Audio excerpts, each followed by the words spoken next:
హల్లెలూయా. నువ్వు చేయు కార్యం అంతటిని దేవుడు ఆశీర్వదించడానికి ఆకాశమును తన మంచి ధన నిధిని తెరవబోతున్నాడు దేవుడు. హల్లెలూయా. నీ ఎదుట మార్గంలో తెరవబోతున్నాడు. నీ కొరకు నిన్ను ఆశీర్వదించడానికి ఆకాశం అనేటువంటి ఒక మంచి ధన నిధి దేవుడు నీ కొరకు తెరవబోతున్నాడు.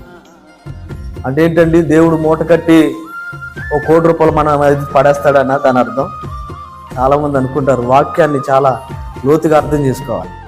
దేవుడు ధననిధిని తెరుస్తా అన్నాడంటే ఆకాశం నుంచి డబ్బులు కురుస్తాయేమో, బంగారం కురుస్తుందేమో అనుకుంటారు చాలా మంది.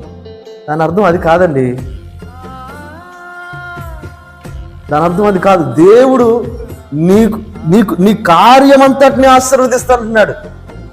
అక్కడ వాక్యంలో స్పష్టంగా చూడండి. నువ్వు చెయ్యు కార్యం అంతటిని, నువ్వు చేసే పనంతటిని, నువ్వు చేసే ఉద్యోగాన్ని, నువ్వు చేసే వ్యాపారాన్ని, నువ్వు చేసేటువంటి ప్రయత్నాన్ని ఆశీర్వదించటానికి దేవుడు ఆకాశం నుంచి తన సమృద్ధిని నీకు అనుగ్రహిస్తాడు. ఆకాశం నుంచి ఆయన మంచి ధననిధిని నువ్వు చేసే పనిలో నీకు కలిగేటట్లుగా చేస్తాడు. అది దాని అర్థం. 5 రొట్టెలు 2 చేపలే ఏంటండి? అసలు అక్కడ ఒకవేళ నా దేవుడు ఎంత గొప్పవాడంటే రొట్టెలు కలుగును కాక అంటే కలుగుతాయి, కానీ అనలేదు దేవుడు. చేపలు కావాలి అంటే అక్కడ గుట్టలుగా అక్కడ వస్తాయి, కానీ అనలేదు. మన దేవుడు ఎంత ఖచ్చితమైన దేవుడు అందుని బట్టి మనం అర్థం చేసుకోవాలి. అక్కడ 5 రొట్టెలు ఉన్నాయి, 2 చేపలు ఉన్నాయి. వాటిని చేతులకు దేవుడు తీసుకొని వాటిని ఆశీర్వదించారు. అదే ఆకాశమును తన మంచి ధననిధిని తెరవటం అంటే అది. నువ్వు నీ దగ్గర ఉన్నది కొంచెమే కావచ్చు, నీ పని చిన్నదే కావచ్చు, నీ వ్యాపారం చిన్నదే కావచ్చు, నీ ప్రయత్నం చిన్నదే కావచ్చు, నీ జీతం చిన్నదే కావచ్చు, నువ్వు చేసేటువంటి పని బాగా స్వల్పమైనదే కావచ్చు, కానీ అది ఆశీర్వదిస్తాడు దేవుడు. హల్లెలూయా. ఆ పని ఆశీర్వదించబడటానికి దేవుడు అంటాడు ఆకాశమును తన మంచి ధననిధిని తెరవబోతున్నాడు దేవుడు. ఆమేన్. నీ కొరకు ద్వారములు తెరవబోతున్నాడు.